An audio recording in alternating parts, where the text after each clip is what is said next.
Hello friends, नमस्कार, जय Jagannath. Are के सोशल नेटवर्क को आपण मानक स्वागत।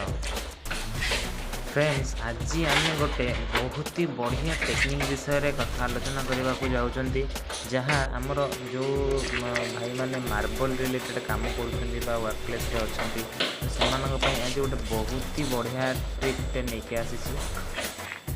देखिपे आप फ्रेम टी बना हो यहपरी से फ्रेम टी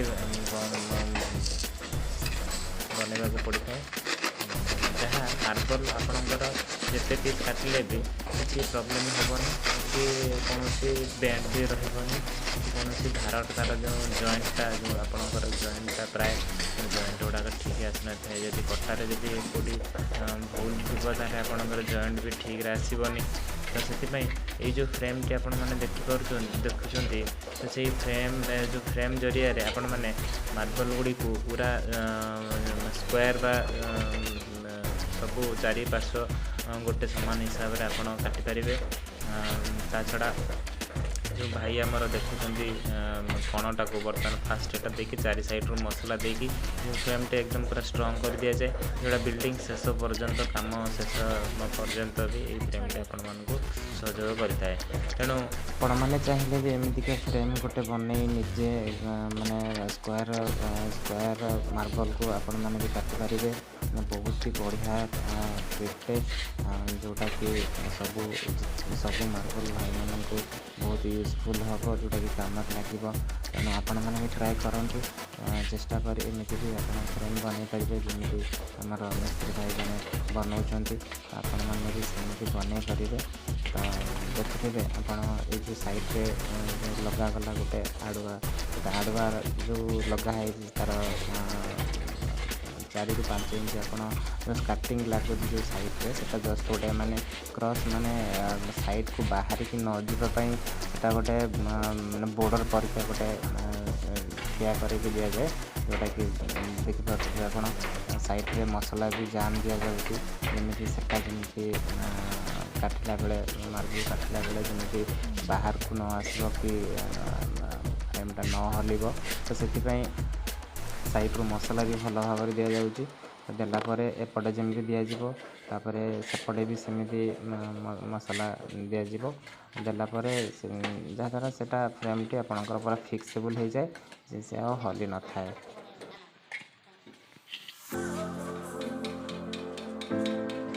तो फ्रेंड्स आपण मैंने देखुले सेपटे जमीती मसला देकी स्ट्रॉन्ग कर दिगला। तो ठीक से हीपरी एपटे भी गोटे साइड्रे आड़ुआ मार्बल जो स्टार्टिंग थी 4 ରୁ 5 इंच जो टे पूर्व कही से 5 इंच पीस टी को साइड रू देकी ताकू मसला पुणी एपटे दिज्व देलापर किंतु टिके एपटे टिके अलग प्रकार हम, जमीती कि आपड़ सेपटे जमी देखिले कि गोटे बॉर्डर टाइप दिगला देलापर मसला साइड रू दि जाता कि यहाँ टिके अलग प्रकार हम। जमीती कि देखिपे जो मार्बल टी अच्छी मार्बल साइड्रे आउ गोटे छोट गोटे 4 इंच छोट मार्बल टे दिज्व, जोटा कि मझे जो मेसीन चलो तार ब्लेडटा जमी जापार फ्री रे।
फ्रेंड्स आपण मैंने देखिपे फ्रेमटी आमर रेडी हो सारी जोटा कि फाइनाली एबे ताको चेक करा जाउची फ्रेमटी आमर ठीक है कि नहीं तार तार जो एलटा देखिपे आपण गोटे टाइल्स को काटिकी एल करा जाइछि तो आपण पाखरे जदि कौन एल जदि न थाए जदि एल स्केल एल जदि न थाए तो ताले आपण एमती टाइल्स भी काटिकी करि परिबे।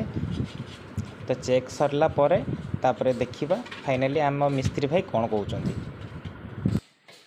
अच्छा अच्छा ये जो फ्रेमटा जो है बर्तमान ये प्राय लोक भी जानी ना ये जो टेक्निकटा या द्वारा जो जो आमर टाइल्सटा जो मार्बल आसूची एटा तो सब सामान आसुनी एटा सब जहाँ बेले एपट सेपट होगी साइज रे आसूची नहीं कि तेणु ये जो फ्रेमटा है सेटा कौन तार माने एटा हमर ये थरे सब गोटे नापर कटा हबो। अच्छा अच्छा गोटे नापर गोटे साइज रे सब बाहरिबो। अच्छा ये थरे बाहरले जाई कि आपन जॉइंट टू जॉइंट मिसिबो सब गोटे लंबा कटिंग माने जेमिति आपन गोटे साइज साइज जेमिति गोटे नापर आसी अच्छा सेमिति एथरे पूरा गोटे साइज रे कटा हबो गोटे नापर कटा हबो तापर एटा बना हबो। अच्छा ताले आपण देखुथिले जो फ्रेम टी वर्तमान आम बंधु बनई जंती तो ये फ्रेम विषय रे प्राय लोक जानि भी न थांती ये जो फ्रेम टी बनाई जे देखुछंती आपण एटा बहुत सुविधा एवं काटिकी गोटे साइज रे सब गुड़ाक मार्बल करने एटा गोटे बढ़िया ट्रिक्टे जोटा कि प्राय मिस्त्री जानी न थांती तेणु एटा बहुत भल भी लगिला ये ट्रिकटा नहीं। तो फ्रेंड्स चलतु देखी ना केमिति कटा होउची मार्बल ये फ्रेम जरिबारे केमिति साइज होउची तार कौन केमिति टेक्निक ता मध्य देखी ना ता पूर्व गोटे कथा कही रखी फ्रेंड्स जदि आपण माने आम चैनल को सब्सक्राइब करना ताहले तले दिया जाइथिबा सब्सक्राइब बटन को मारी सब्सक्राइब करनियंतु एवं बेल आइकन को मध्य प्रेस करंतु ताद्वारा मुझे भी वीडियो अपलोड करी तार नोटिफिकेशन आपण पाखे प्रथम पहुँच पार। तो फ्रेंड्स यह आज वीडियो आपण मैंने भी देखिले केमिति मार्बल कटिंग हुए केमिति स्क्वायर हिसाब से आमर कौन प्रॉब्लम न होगापी केमिति करा जाए मैंने देखिले। जदि आम वीडियो आपन को भल लगी ताहले शेयर लाइक एवं सब्सक्राइब करने को जमा भी भूलिए। आउ हाँ जदि आपण मैंने जदि आपण घर काम करने चाहते कि आपण को भल मिस्त्रीटे दरकार थी ताहले आपण निश्चित आम सहित जोगाजोग करूँ। आम सिविल रिलेटेड सब कम आम कस्टमर को प्रोवाइड करुँ आपण मैंने चाहिए भी आमको कम दे पारे। आम सब बेले चेष्टा करी आसीचु कस्टमर को केमिति भल काम प्रोवाइड करा जाई परिबो। तो चेष्टा आमर जारी सब बेले रहिबो। तो आपण माने जदि काम दियंती भी सुधा आपण को भी सुधा सेमिति A1 काम करिकी दिया जिवो।